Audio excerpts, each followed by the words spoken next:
Hello అండి, నమస్తే. Welcome back to my channel. ఈరోజు ఛానల్లో వీడియో ఫ్రై పీస్ బిర్యానీ ఎక్కువ హడావిడి లేకుండా ఈజీగా ఎలా ప్రిపేర్ చేసుకోవాలో చూసేద్దాం. స్టవ్ పైన గిన్నె పెట్టుకొని ఆయిల్ వేడి చేసుకొని ఆవాలు, జీలకర్ర, షాహీ జీరా, 4 లవంగాలు, కొద్దిగా అనాస పువ్వు, కరివేపాకు వేసుకొని కాస్త వేయించుకోవాలండి. తర్వాత ఒక 4 యాలకులు, 4 పచ్చిమిరపకాయలు చీలికలు, అలాగే చిన్నగా కట్ చేసుకున్న ఆనియన్ కూడా వేసుకొని ఆనియన్ బాగా వేగిన తర్వాత ఒక స్పూను అల్లం వెల్లుల్లి పేస్టు, ఒక గుప్పెడు పుదీనా, ఒక గుప్పెడు కొత్తిమీర వేసి బాగా వేయించుకోవాలండి మంచి స్మెల్ వచ్చేంత వరకు.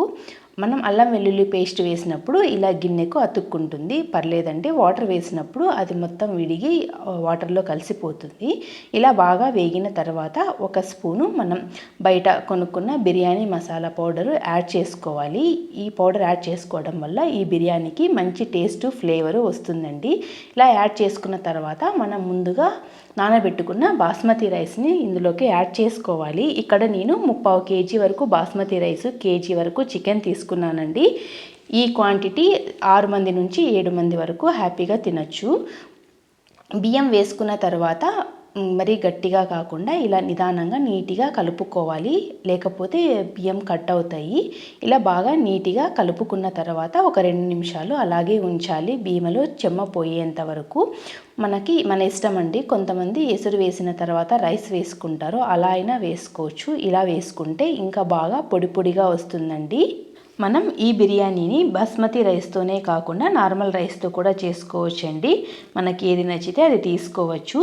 మనం 1 కప్పు రైస్కి 2 కప్పుల వాటర్ కొలిచి వేసుకుంటే అన్నం బాగా పొడి పొడిగా వస్తుందండి. బియ్యం 15 నుంచి 20 నిమిషాలు వరకైనా నాననివ్వాలి. ఒక అర్ధగంట నానబెట్టుకుంటే ఇంకా బాగా పర్ఫెక్ట్గా వస్తుంది. ఇలా మనం ఎన్నైతే బియ్యం తీసుకున్నామో ఆ బియ్యం తగ్గట్టుగా ఎసురు కొలుచుకొని వేసుకున్న తర్వాత ఒక్కసారి బాగా నీట్గా కలుపుకోవాలండి. ఒక్కొక్కసారి మసాలా ఒక చోట మాత్రమే ఉండి మిగతా చోట అంతా ప్లెయిన్ రైస్ వస్తుంది. అలా కాకుండా వాటర్ని ఇలా బాగా నీట్గా కలుపుకొని ఇప్పుడు మనకి రైస్కి సరిపడా సాల్ట్ని కూడా యాడ్ చేసుకుందాం. సాల్ట్ చూసి వేసుకోవాలి, మనం చికెన్ ఫ్రైలో కూడా వేసుకుంటాం కదా. సాల్ట్ వేసుకున్న తర్వాత స్టవ్ని హై ఫ్లేమ్లో పెట్టుకొని ఒక్కసారి సాల్ట్ కలిసే విధంగా నీట్గా కలుపుకొని గిన్నె పైన మూత పెట్టుకోవాలండి. గిన్నె పైన మూత పెట్టుకుంటే త్వరగా ఉడుకుతుంది. మంటని హై ఫ్లేమ్లోనే పెట్టుకోవాలి. స్టవ్ పైన పెట్టుకుంటేనే పొడిగా వస్తుంది రైస్ కుక్కర్లో కంటే. అన్నం ఈ విధంగా ఉడుకుతున్నప్పుడు ఒక్కసారి నీట్గా కలుపుకొని మనం స్టవ్ ఆఫ్ చేసుకొని గిన్నె పైన మూత పెట్టి రైస్ కుక్కర్లో పెట్టుకుంటే మన బిర్యానీ రెడీ అయిపోతుందండి. మనం బిర్యానీ రెడీ అవ్వగానే మనం చికెన్ ఫ్రై చేసుకుందాము. చికెన్ ఫ్రై అయ్యేలోపు అన్నం పర్ఫెక్ట్గా రెడీ అవుతుందండి. చికెన్ ఫ్రై కోసం బాండ్లీ పెట్టుకొని ఆయిల్ వేసుకొని ఆయిల్ హీట్ అయిన తర్వాత 1 kg శుభ్రం చేసి పెట్టుకున్న చికెన్ని అందులోకి యాడ్ చేసుకోవాలండి. రైస్ కంటే కొద్దిగా చికెన్ ఎక్కువగా తీసుకుంటే మనకి పీసులు బాగుంటాయండి తినడానికి. ఇలా చికెన్ అంతా యాడ్ చేసుకున్న తర్వాత చికెన్కి సరిపడా సాల్ట్ని కూడా యాడ్ చేసుకోవాలి. సాల్ట్ చూసి వేసుకోవాలి, మనం బిర్యానీలో కూడా వేసుకుంటాం కనుక చూసి వేసుకోవాలి. సాల్ట్ యాడ్ చేసుకున్న తర్వాత ఇందులోకి చిటికెడు పసుపు యాడ్ చేసి దీన్ని కలపకుండా అలాగే మూత పెట్టి ఒక 2 నుంచి 3 నిమిషాలు బాగా ఉడకనివ్వాలండి. 2 నుంచి 3 నిమిషాల తర్వాత ఇలా ఉడుకుతున్నప్పుడు మనం చికెన్ ఉడకటానికి కొద్దిగా వాటర్ని యాడ్ చేసుకోవాలి. ఎందుకంటే చికెన్ ఎంత బాగా ఉడికితే అంత బాగా ఉంటుందండి. మనం చికెన్లో వచ్చిన వాటర్తోనే ఉడికితే చికెన్ గట్టిగా ఉంటుంది.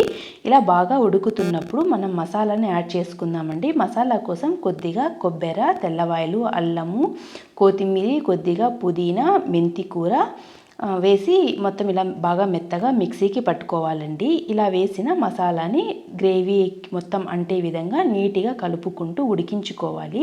కాసేపటికి ఇలా ఉడుకుపట్టి కూర దగ్గర పడుతుందండి. ఇలా కూర దగ్గర పడిన తర్వాత ఇందులోకి చికెన్ మసాలా పౌడరు అలాగే కొద్దిగా గరం మసాలా పౌడర్ కూడా వేసి నీట్గా కలుపుకుంటూ నిదానంగా వేయించుకోవాలండి.